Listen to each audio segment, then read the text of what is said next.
Welcome to my capstone video project. I'm going to talk a little bit about my journey that brought me back to APU.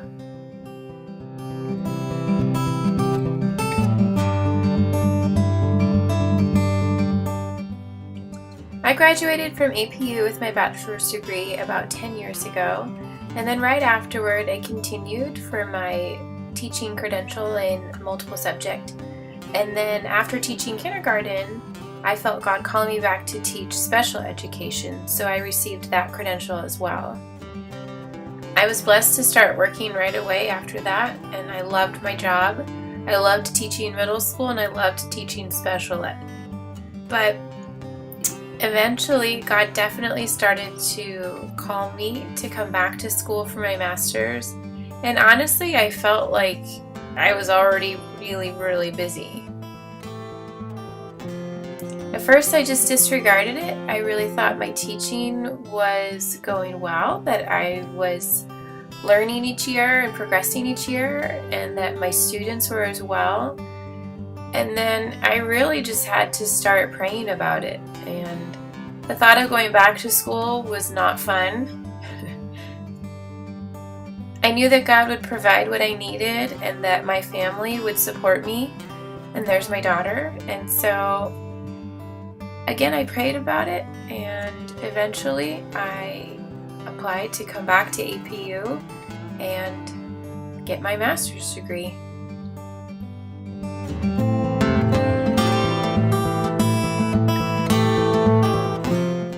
Starting the program was actually really exciting once I knew where God wanted me to go. I was excited to get a master's in special education with an emphasis in digital learning, and just really thought, if anything, I'm going to be a better teacher after this, and my students will hopefully someday thank me. My goal was just to find new resources for my students to succeed, and for me to really go outside of my comfort zone and see what else was out there. I was really happy with my digital learning classes. Starting with EDUC 512, I really enjoyed the LeapPad class, where we really just jumped into using the iPads, creating our own web quests, and it really started to get me excited more about the program. And then moving into EDUC 514, where we worked with iMovie, we created videos. That took me way out of my comfort zone, but ultimately I really enjoyed the entire experience. Moving into 515, where we created our Weebly, that really got me excited about classroom websites. And I wasn't a fan of Twitter, but again, I just got to be exposed to a lot of new things that I really hadn't learned before.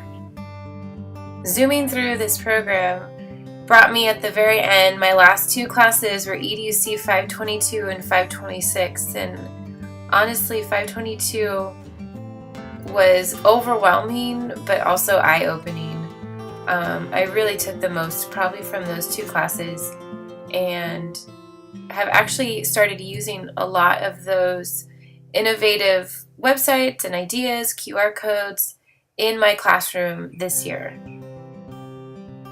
The unit plan that I created for 522 focused on ancient China, and it was for my 6th grade students that I wasn't sure I would actually get to use this year, but once I finished the unit plan and saw how applicable it was, I did incorporate most of it, and it went really well. I loved all the resources and all the strategies and all the technologies that I had found in 522, and how seamless it was to really use them in class. Moving into my final project for 526, I wanted to focus on homework. It's just one of those topics that really just makes my students kind of freak out on a daily basis, and sometimes go home a little stressed and a little frustrated. I know I'm not one of those teachers that assigns a ton of homework, but I do know that sometimes my students just really don't want homework. As fun as it would be to make homework fun, I still needed to make homework applicable for my students, which is actually not always easy. I didn't want it to be meaningless, just zombie work. This is one of my daughter's assignments, and her explanation got marked wrong, and it didn't really bother me at all because, she's 7. And literally a student once turned in homework like this, and that really got me thinking, are my students really learning from their homework assignment? Most of the time they're not. So really, that required me to change a few things. Long story short, I wanted my students to see that they could make progress when homework assignments are effective. So ultimately, my study focused on that and how my students could become more independent learners and really make a few changes in the way they see homework. The reality, though, was that students really needed to be intrinsically motivated first. And in order to do that, they needed to feel that they had autonomy over their assignments. So that was actually really hard.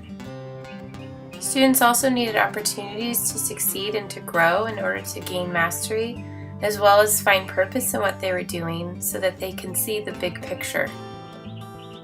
How do you teach middle school students to be motivated to do homework?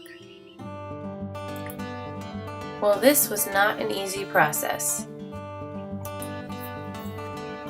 For 4 weeks, students were given homework assignments. Sometimes the teacher chose it and sometimes the students chose it. Some weeks the homework was graded and some weeks it wasn't. But the biggest change was adding accountability. Students would keep track of their own homework assignments each time it was submitted in their math binders. And if they didn't complete homework on the weeks that it was a grade, they would email their own parents. At first I really thought that the accountability would encourage students to complete their homework, but then I had to really think, did that motivate students to complete their homework, or did they just complete it out of fear of getting yelled at?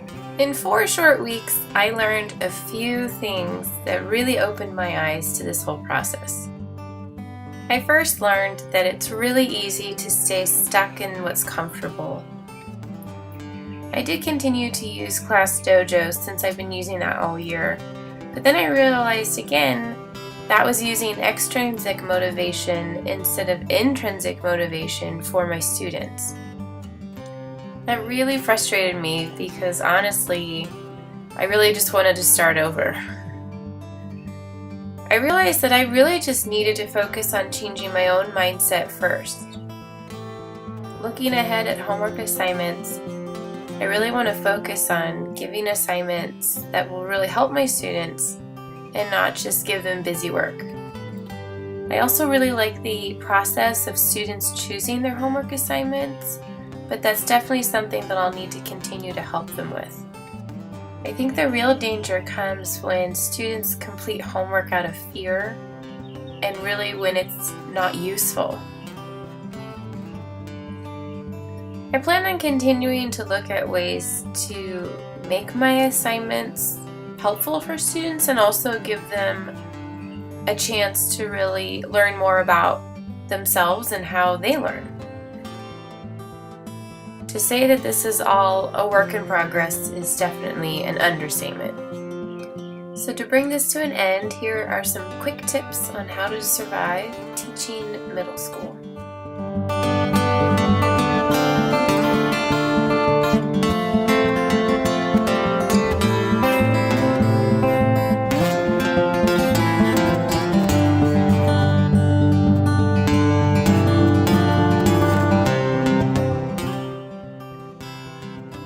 I'm thankful for God's calling in my life to be a teacher, and I'm looking forward to what next year has for me and trusting that